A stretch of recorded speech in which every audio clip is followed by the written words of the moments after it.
listening to media, watching television, reading newspapers, you can tell something is strange. Something is going to take place. Everything is grounding for freedom. Our salvation is at hand. The Bible prophecies are fulfilled.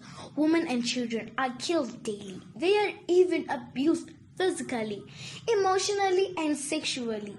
You can predict the soon coming of our Lord Jesus Christ. Our salvation is at hand. People around the world, young and old, have lost their respect. Everybody does as he or she wishes. Look at schools, how things took place. Regulation studios are no more. Look at our nation, it's deteriorating. Our salvation is at hand. The knowledge has rapidly increased. Lack of love for one another, lack of warmth and acceptance, lack of respect within our family setup. Where is humanity, by the way? What has happened? Where is conscience? Our salvation is at hand. Even the nature has changed. You cannot tell what season is it. During summertime, you experience cold. During wintertime, you feel warm or hot. You experience big climate changes. Our salvation is at hand. Thank you.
A cheery good day to each one of you.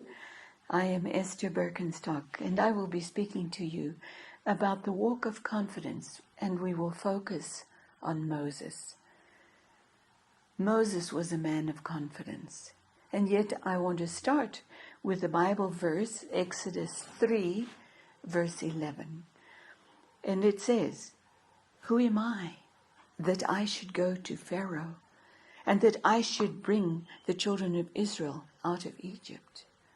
Does it sound like a man of confidence? Well, let's go back and have a look at the background to this man Moses. You will remember that he was born at a time when Israel was still in slavery in Egypt.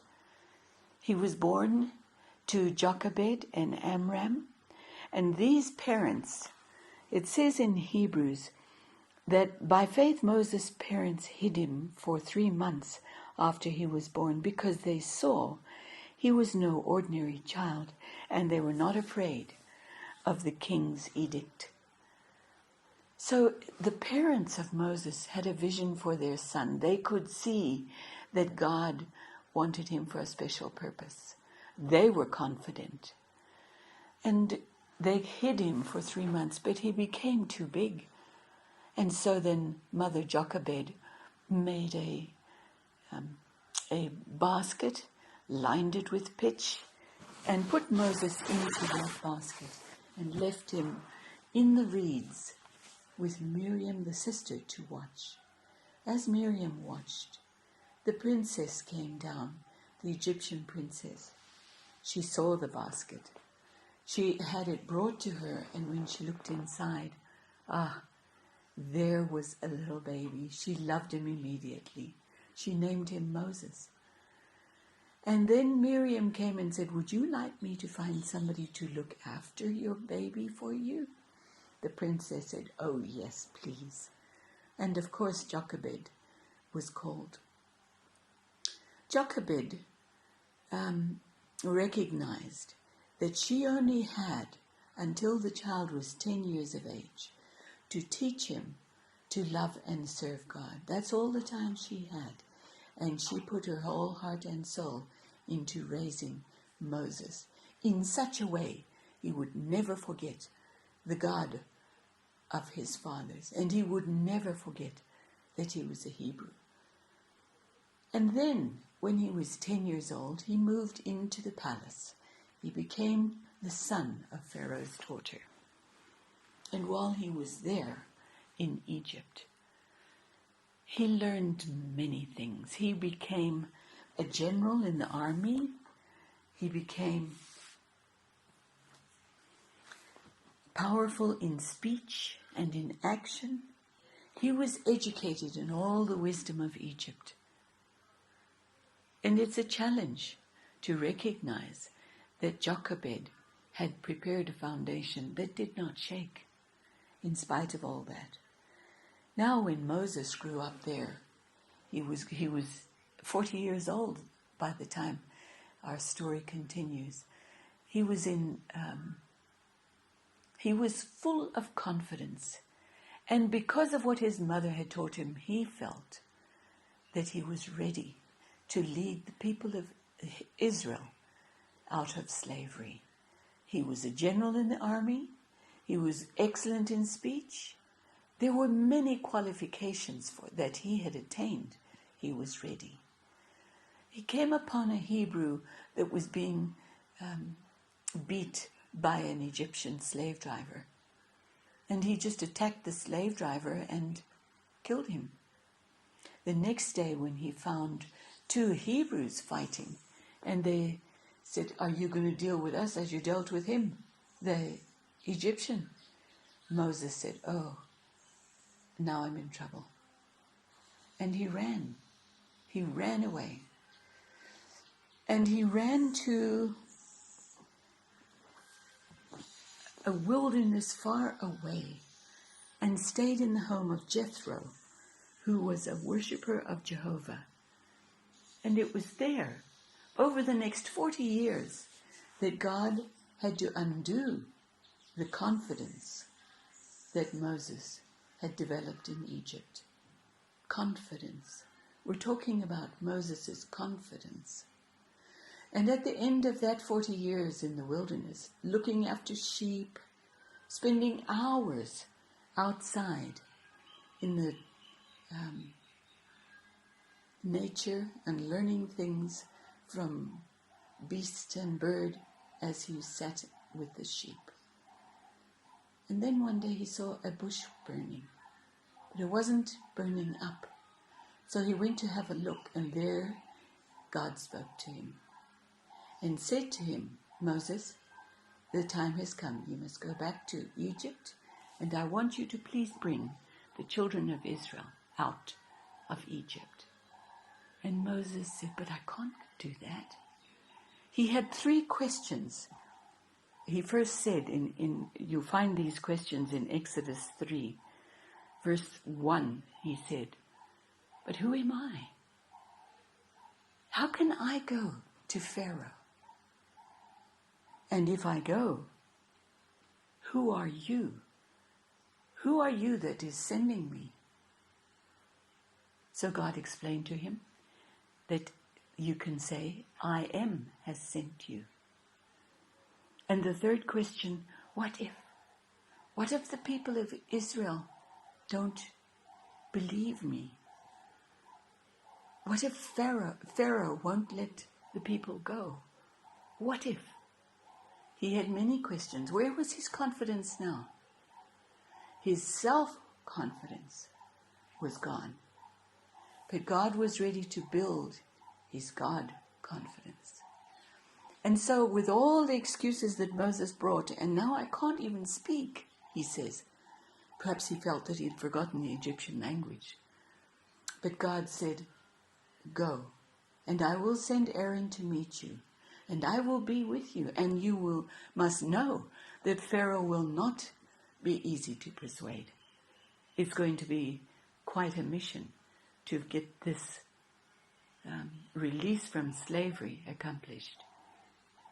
But go, I will be with you. Moses went with what confidence? He went with, because God said that God would be with him as they went. And that's where his confidence was now. I have to rely on God because my own confidence is not good enough. Don't we sometimes feel that way, you and I? We think we know how to do a job, but we get started and, oh dear, we are a little bit inadequate. Or perhaps we don't even start. Our inadequacy is so great. But we need to remember, God has a plan. He would like to use you and your energy and your dedication, that he will give you his confidence in place of your own. Like Moses, we are not often we are not prepared for the Lord's work. And as a result, our confidence is threatened by the feelings of inadequacy. The Lord has blessed each individual with capabilities. Before I formed you in the womb, already I knew you. Before you were born, I set you apart. I appointed you as a prophet to the nations. That was in Jeremiah 1:5. But he has a job for each one of us. And with the job, he will issue God confidence. He will give it to us. And so let's remember from Moses. Learn from what God has to give you. Moses was bold for 40 years with the children of Israel in the wilderness. He saw them through many problems. And he always was strong because of the God confidence, not because of the things he had learned in the palace of Egypt, but what he had learned in the wilderness. May God bless us each one. As we study Moses' life, may we also have